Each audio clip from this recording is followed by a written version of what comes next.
जय हिंद। Hello, good evening to all of you. मेरी क्लास में आप लोगों का फिर से एक बार बहुत बहुत स्वागत है।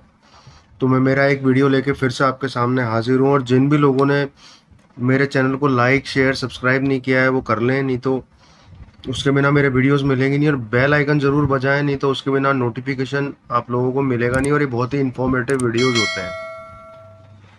तो चलिए अपना वीडियो आज शुरू करते हैं। तो मैं जियो पॉलिटिकल इशू पे एक चीज़ और लेके आया हूँ। अभी आप लोगों ने सुना होगा कि एक वैगनर नाम की आर्मी ने जो है रशिया के अंदर अटैक कर दिया और वो काफ़ी अंदर तक चले गए। तो मैं यूपीएससी या जो इन्फॉर्मेटिव वीडियो देखना चाहते हैं उन्हीं को एड्रेस करते हुए ये समझाने की कोशिश करूँगा कि वैगनर आर्मी है क्या। तो चलिए अपन पॉइंट्स के अंदर समझते हैं कि ये वैगनर आर्मी है आखिरकार में है क्या। तो नंबर एक, वैगनर ग्रुप दरअसल क्या है कि एक प्राइवेट आर्मी है। मतलब ये किसी देश के अंडर नहीं आती है, ये एक टोटल ही प्राइवेट आर्मी है। ठीक है। 2014 से पहले ये एक गुप्त संगठन था। मतलब किसी को पता भी नहीं था कि 2014 के पहले कि भैया ये है क्या। और ये ज़्यादातर यूक्रेन के अंदर या अफ्रीका के अंदर इधर ही ज़्यादा सक्रिय रहता था। इसमें ज़्यादातर रूस के एलीट रेजिमेंट, जो एलीट क्लास के जो सोल्जर्स होते हैं वो, और स्पेशल फोर्सेस के जो दिग्गज होते हैं ना, वो इस वैगनर आर्मी के अंदर थे या हैं। नंबर एक तो ये हो गया। नंबर दो, इस ग्रुप के अंदर 50,000 आर्मी के लोग हैं। इसकी जो स्ट्रेंथ है वो 50,000 आर्मी की है। इसकी शुरुआत रूसी सेना के पूर्व अधिकारी ने की थी। उसका नाम था दिमित्री उत्किन। दिमित्री उत्किन वो बंदा था जिसने इसकी स्थापना की थी या इसको बनाई थी। उसने चेचन्या के युद्ध में रहे उनके रेडियो कॉल साइन पर ग्रुप का नाम रखा था। यानी चेचन्या के अंदर जो इसका युद्ध हुआ था ना, उसके अंदर उनके जो रेडियो कॉल का साइन होता है ना, अपन बोलते हैं ना hello hello, mike mike check, या इस तरीके से फिर अपन बोलते हैं ना एल्फा आर्मी एल्फा आर्मी, इस तरीके से जो अपने गुप्त सिग्नल्स होते हैं ना, तो उन सिग्नल्स के नाम के ऊपर इसका नाम रखा गया था वैगनर, वैगनर आर्मी।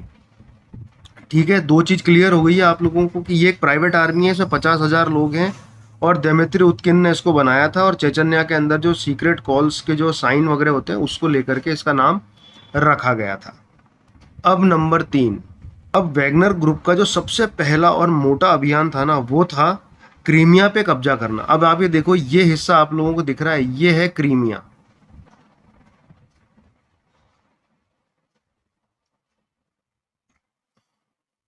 ये है क्रीमिया। इस क्रीमिया के ऊपर कब्जा करना था, और इसलिए इसने रशिया की मदद करी। और ये दरअसल जो आर्मी है ना, ये रशिया है उसी की बनाई हुई है, ये प्राइवेट आर्मी है। तो इसने रशिया की मदद करी थी 2014 में क्रीमिया को। और इसने उस लड़ाई के अंदर 2014 में जब क्रीमिया को रशिया ने हथिया लिया था, तब इस आर्मी ने बाखमुत और बूचा, बाखमुत और बूचा,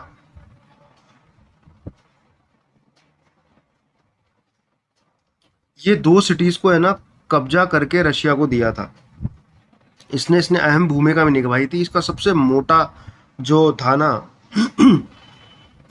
इसकी शुरुआत, कि भैया हमको ये अभियान करना है, इनका सबसे पहला प्रोग्राम जो था वो क्रीमिया पे कब्जा करना ही था। अच्छा, नंबर चार, अच्छा ये प्राइवेट आर्मी है ना, तो ये किसी सरकारी संगठन के अंडर तो काम करती नहीं है, ये अपना ऑटोनोमस काम करती है। तो इसके ऊपर कई तरह के आरोप लगते रहे हैं दुनिया के अंदर, अलग अलग देश इसके ऊपर आरोप लगाते हैं। अब इसके ऊपर मैं आपको समझाता हूँ चौथा नंबर। अब इसके अंदर क्या है, इसमें यूक्रेन के, यानी ये यूक्रेन के लोगों को मारने का, मारने के भी आरोप लगे हुए हैं। ठीक है। इसके अलावा जर्मन की खुफिया विभाग का कहना है कि वैगनर ने के सैनिकों ने मार्च 2022 में बूचा में नागरिकों का नरसंहार किया। यानी अभी रशिया और यूक्रेन की जो वॉर चल रही है ना, उसके अंदर इसने बूचा के अंदर कई लोगों को मार दिया। फीमेल्स के साथ रेप वगैरह जो भी हुए वो इसी प्राइवेट आर्मी के लोगों द्वारा किए गए हैं। इसके अलावा यूएन और फ्रांस की जो सरकार है, उन्होंने भी इसके ऊपर वो एलिगेशंस लगाए हैं कि इसने मध्य अफ्रीका यानी जो सेंट्रल अफ्रीका होता है उसके अंदर जो एक सेंट्रल अफ्रीकी गणराज्य नाम का जो एक देश है वहाँ पर इसने दुष्कर्म और डकैती करने का आरोप भी इन्होंने यूएन ने और फ्रांस ने इसके ऊपर लगाई हुई है। ठीक है, तो चौथा इसका मैं आपको क्लियर कर चुका हूँ कि ये एलिगेशंस की भी इसके ऊपर लगी हैं। अब पांचवा मैं आप लोगों को बताता हूँ। अब दरअसल ये प्राइवेट तो है, पर इस प्राइवेट, इसको ऑर्गेनाइजेशन तो नहीं बोलेंगे अपन, इसको बोलेंगे अपन प्रॉपर प्राइवेट आर्मी। तो इस आर्मी का जो ओनर है यानी जो इसको लीड करता है उसका नाम है मालिक येवगेनी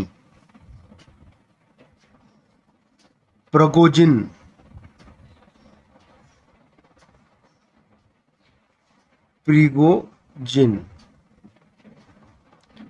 तो मालिक येवनेगी प्रिगोजिन ये दरअसल क्या है, एक बहुत बड़ा बिजनेसमैन है। और ये इतना बड़ा बिजनेसमैन है कि आप ये देखो इसके रेस्टोरेंट्स भी हैं, बड़े बड़े इसके रेस्टोरेंट हैं।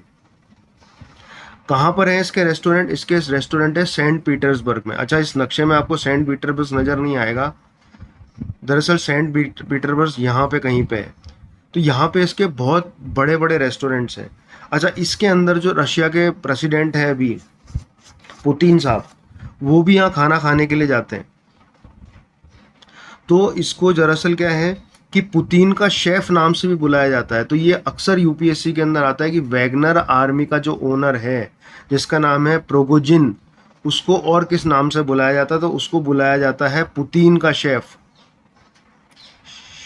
शेफ ऑफ पुतिन, ये इसको बुलाया जाता है। ये भी एग्जाम के अंदर, भी करंट अफेयर के अंदर 100% आने वाला है। इसके अलावा ये जो प्रिगोजिन है यानी इस वैगनर आर्मी का जो लीडर है, इसके ऊपर अमेरिकी चुनाव के अंदर छेड़छाड़ के भी आरोप लगे हुए हैं। तो ये प्राइवेट आर्मी है, ये टोटल अपने हिसाब से काम करती है। इसके अलावा छठा पॉइंट आप ये देखो कि जो अमेरिका की जो पुलिस है जिसको हम FBI भी कहते हैं, उसने इस प्रिगोजिन यानी इसका जो ओनर है इस वैगनर आर्मी का, उसको की मतलब जो भी इसको पकड़वाएगा उसको 2 करोड़ रुपए इनाम दिया जाएगा। नंबर 6 इसके ऊपर ये भी हो रखा है। नंबर 7, ये जो वैगनर आर्मी है ये दरअसल एक रजिस्टर्ड प्राइवेट आर्मी नहीं है, रजिस्टर्ड नहीं है। ठीक है, और इसको टोटली प्राइवेट मतलब भाड़े के टट्टू होते हैं ना, भाड़े के वो हैं, ये पैसा फेंको और इनसे कुछ भी करा लो। 8वां पॉइंट है कि 30 अक्टूबर 2022 को यूके के रक्षा मंत्रालय की एक रिपोर्ट में प्रिगोजिन के हवाले से दावा किया गया था रूस की प्राइवेट आर्मी में एड्स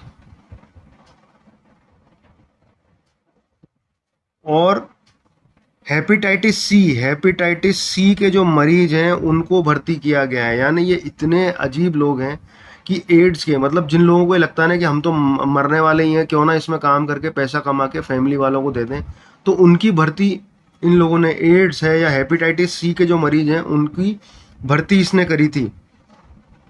इसके अलावा जो बड़े बड़े उसके अंदर जेल्स के अंदर जो कैदी होते हैं ना, जो मरीज भी होते हैं कैदी भी होते हैं, उन लोगों को इसने भर्ती किया गया है। ये 50,000 सैनिक जो है ना, ये इस तरीके से बना करके एक संगठन बनाया गया है। तो वैगनर आर्मी क्या है ये मैं आपको 8 पॉइंट के अंदर क्लियर करा चुका हूँ। ठीक है, अब मैं आप लोगों को बताने वाला हूँ कि प्राइवेट आर्मी होती कितनी तरीके की है। कि प्राइवेट आर्मी दरअसल 3 तरह की होती है। Number 1, military provider company. Number 2, military consulting company. Number 3, military supporting company. ये 3 तरह की कंपनियां होती हैं, पर ये तीनों दरअसल जो है ना प्राइवेट आर्मी की ही बॉडीज़ होती हैं, अलग अलग तरह की। भाई कितने तरह की प्राइवेट आर्मी होती है? ये 3 तरीके की होती है। नंबर 1 फिर बता देता हूँ, military provider company. Number 2 military consulting company, number 3 military support कंपनियां। ये 3 तरह की होती है। अब मैं आपको बताता हूं कि इन तीनों का काम क्या होता है। नंबर 1, अब मैंने आपको बताया था कि मिलिट्री प्रोवाइडर कंपनी, इसका काम ये होता है जंग में या कोई भी वॉर होती है तो दूसरे के मिशन को अंजाम देने में सरकार की मदद करती है। मतलब कोई भी देश अगर लड़ रहा है, उसके सैनिक कम पड़ेंगे, तो वो उस देश की मदद के लिए ये कंपनियां अपने सोल्जर भेजती है, अपने सैनिकों को भेजती है। ठीक है, अब आओ आप नंबर 2 पे।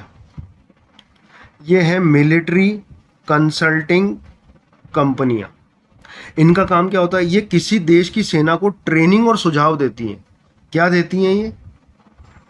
ट्रेनिंग देती है और सुझाव देती है। सुझाव देती है, समझ में आया? सुझाव देती है यानी कि एडवाइस देती हैं। ये सुझाव को तो मैंने ऐस कर दिया, चलो कोई नहीं, इसको अपन हटा देते हैं। एडवाइस देती है, ट्रेनिंग और एडवाइस देती है। ठीक है, उनके देश के अंदर अगर प्रॉपर ट्रेंड सोल्जर्स नहीं है तो ये वहाँ जाकर के उनको ट्रेनिंग देती है और एडवाइस उनको देती है। अब नंबर 3 के ऊपर आती है मिलिट्री सपोर्ट कंपनियां। मिलिट्री सपोर्ट कंपनियां, इनका क्या काम होता है कि शांति स्थापित करने, राहत बचाव कार्यों में किसी में और तरह की सेना को मदद करने के लिए सरकारें इस तरह की कंपनी को हायर करती हैं। अब जैसे कि आपने देखा होगा कि अभी टर्की के अंदर एक बहुत बड़ा भूकंप आया था और भारत ने अपनी सेना भेजी थी। पर अगर सपोज करिए कि भारत के पास तो बहुत बड़ी सेना है, उसने भेज दी, पर आज कोई ऐसा देश जो वहाँ पर हर बचाव कार्य, राहत कार्य करना चाहता है पर उसकी सेना इतनी बड़ी नहीं है, तो वो क्या करते हैं, ऐसी प्राइवेट आर्मीज को हायर करते हैं कि आप वहाँ जाइए, राहत बचाव कार्य करिए। तो ये वो करते हैं, ये वो कंपनियां होती हैं जो कि आपको पीस के अंदर हेल्प करती है और हेल्प करती है कोई भी नेचुरल कैलामिटीज के अंदर। समझ में आ गया आपको? 3 तरीके की ये प्राइवेट आर्मीज होती हैं। अच्छा, अब मैं आपको बताता हूँ कि भैया ये प्राइवेट आर्मी का चलन हुआ कब से शुरू। ये प्राइवेट आर्मी का चलन जो है ना, ये कोल्ड वॉर से शुरू हुआ था। कोल्ड वॉर के बाद के अंदर ही अमेरिका है, रशिया है, इन्होंने अपनी प्राइवेट आर्मी बनाना शुरू कर दिया ताकि इनका नाम भी नहीं आए और इनका काम भी चलता रहे। ये भी आएगा एग्जाम के अंदर कि ये प्राइवेट आर्मीज का चलन आया कब से, तो ये आया कोल्ड वॉर से। अच्छा, अब अपन बात कर रहे हैं दरअसल वैगनर आर्मी की कि ये प्राइवेट है, पर ऐसा नहीं है कि रशिया की वैगनर आर्मी है यही बदनाम है। इस मामले के अंदर अमेरिका की black water black water army भी बहुत बदनाम है। ब्लैक वाटर आर्मी भी इसकी बहुत ज़्यादा बदनाम है। इन्होंने क्या था कि 2007 के अंदर इस्लामिक स्टेट से लड़ने के लिए ब्लैक वाटर आर्मी जो है ना, इनको जंग के मैदान में उतारा था। और इसके अलावा 2007 के अंदर इन्होंने है ना बेवजह लोगों के ऊपर फायर किया था और कईयों को इन्होंने मार दिया था।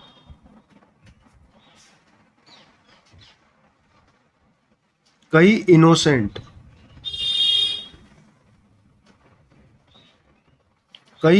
लोगों को मार भी दिया था। ब्लैक वाटर ये अमेरिका की है। ये भी आएगा कि अमेरिकन प्राइवेट आर्मी कौन सी है, तो आएगा ब्लैक वाटर।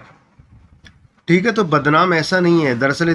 पूरी दुनिया में जो दंगे फसाद दो हो रहे हैं ना, इनके अंदर 2 ही देश लिप्त हैं, एक रशिया और एक अमेरिका। ये किसी के सगे नहीं है। हर जगह, अफगानिस्तान के अंदर भी जो वॉर शुरू हुई, पहले रशिया आया, रशिया को अमेरिका ने वहाँ से भगाया, क्या तालिबान बना करके, और फिर तालिबान ने उन्हीं के ऊपर हमला कर दिया तो अमेरिका फिर अफगानिस्तान में आके बैठ गया। तो मतलब ये 2 देश हैं, यही सब जगह झगड़ा कराते हैं। अब मैं आपको बताना चाहता हूँ कि ये प्राइवेट आर्मियाँ होती है, कोई सरकार की तो होती नहीं है। तो ये दरअसल कमाती कैसे? तो ये 2 तरीके से कमाती हैं। नंबर 1, जब वॉर नहीं होती है।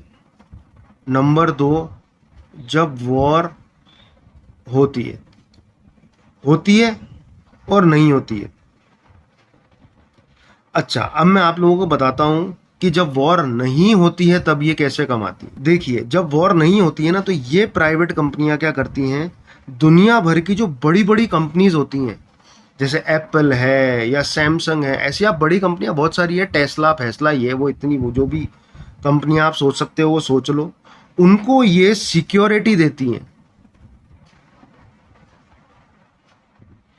सिक्योरिटी सर्विस देती हैं। अब सिक्योरिटी देंगे आपको, आप ना इंडिया के अंदर भी यार ये सिक्योरिटी का बिजनेस खूब चलता है। आज ज्वेलर है, ज्वेलर आप बोलता है मेरे को चोरी का डर है यार, सिक्योरिटी वाले आप मेरे को सिक्योरिटी दो, इसके एवज में आप पैसा ले लेना। तो ये बड़ी बड़ी कंपनीज को सिक्योरिटी सर्विस देती हैं, और तब जा कर के ये अपना फंड इकट्ठा करती हैं, उनसे इसके बदले में पैसे लेती हैं। अब मुद्दा आता है कि जब वॉर होती है तब ये क्या करती है, ठीक है। अब इसके अंदर भी इनका कमाने का तरीका बिल्कुल अलग अलग है। अच्छा, प्राइवेट आर्मी कंपनियां जिन्हें ज़्यादातर मर्सनरी ग्रुप कहा जाता है, इनको मर्सनरी ग्रुप भी कहा जाता है, ये अपने लड़ाकों को जंग में भेजने के बदले बदले सरकार से पैसे लेती है। जैसे रशिया ने आज अगर ये वैगनर आर्मी को बोला कि भैया हमारी तरफ से लड़ो, तो रशिया उनको इसके बदले के अंदर पैसा देगा, पैसा देगा, मनी देगा। ये तो कॉमन सेंस है कि भैया आज मैं किसी के को कोई सर्विस दे रहा हूं तो उसके बदले पैसे तो लूंगा ही। इसके अलावा जो मोटी चीज है ना, वो मोटी चीज ये है कि जैसे आप एग्जाम्पल के लिए यूक्रेन के इस इलाके के ऊपर वैगनर आर्मी ने कब्जा कर लिया, तो अब वैगनर आर्मी क्या करेगी, जैसे यहाँ पे गैस निकलती है, यहाँ पे गैस निकलती है, यहाँ पे कोल निकलती है, तो ये रशिया को बोलेंगे कि कब्जा तो आपका है, पर ये गैस माइंस और ये कोल माइंस के ऊपर हमारा अधिकार है, यहाँ से हम माइनिंग करेंगे,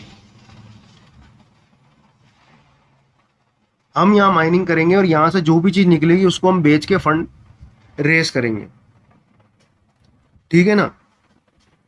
ठीक है, इसका अभी लेटेस्ट उदाहरण मैं आप लोगों को बताता हूँ कि यूक्रेन के अंदर एक जगह है जिसका नाम है सोलेडार। यहाँ पर ये जगह है, यहाँ पर इस जगह पे एक जगह है सोलेडार, सोलेडार, ये जगह, यहाँ पर क्या किया इन लोगों ने, कब्जा कर लिया, और वहाँ पर की जो नमक की खदानें हैं ना, सॉल्ट की, नमक की जो खदानें हैं उनके ऊपर कब्जा कर लिया, और वो ये चाहते हैं कि यहाँ से ये नमक निकालें और नमक को बेचें दुनिया के अंदर, और ये अपना फंड जनरेट करें। और यहाँ पे यूक्रेन का 90% सॉल्ट निकलता है। 90% सॉल्ट कहाँ से निकलता है, सोलेडार से। तो इस तरीके से ये अपना इनकम जनरेट करती हैं। इसके अलावा आप ये देखिए कि कई जगह पर क्या होता है कि आप जैसे कंट्रीज जो होती हैं वो प्राइवेट आर्मी को अगर एनरोल करती हैं या उनको बुलाती हैं कि भैया आप हमारी हेल्प करो इस देश में ये जीतने के लिए जमीन, तो जीतने के बाद में वो देश उनको अपने आप भी गिफ्ट कर देते हैं कि चलो यार ये गोल्ड माइन है, ये तुम रख लो, कब्जा हमारा होगा पर माइनिंग तुम करो, और तुम यहीं से करो, निकालो और उसको बेचो और अपना फंड जनरेट करो। तो ये है दरअसल प्राइवेट आर्मी का टोटल काला चिट्ठा। अच्छा, अब आप लोगों के मन में सवाल आ रहा होगा कि इंडिया की प्राइवेट आर्मी कौन सी है, तो मैं आप लोगों को बता दूं कि इंडिया खुद मुख्तार देश है। इंडिया जो है, भारत जो है, वो दुनिया की सबसे बड़ी पॉपुलेशन वाली या आबादी वाला देश है। यहाँ पर दुनिया की बहुत बड़ी आर्मी खुद की भी है। हमको किसी प्राइवेट आर्मी की कोई ज़रूरत नहीं है, हम हमारा काम खुद कर सकते हैं। हमने टर्की के अंदर भी बचाव कार्य के अंदर हमने खुद की आर्मी भेजी थी, कोई प्राइवेट भाड़े के टट्टू उठा के नहीं ले गए थे। तो इंडिया की कोई प्राइवेट आर्मी नहीं है। हिंदुस्तान एक डेमोक्रेटिक देश है, खुद मुख्तार देश है, हमको किसी की कोई ज़रूरत नहीं। ये प्राइवेट आर्मी का चलन जो है ये कोल्ड वॉर के बाद में रशिया और अमेरिका के बीच में ही चला था, और ये उन्हीं के बीच में चल रहा है।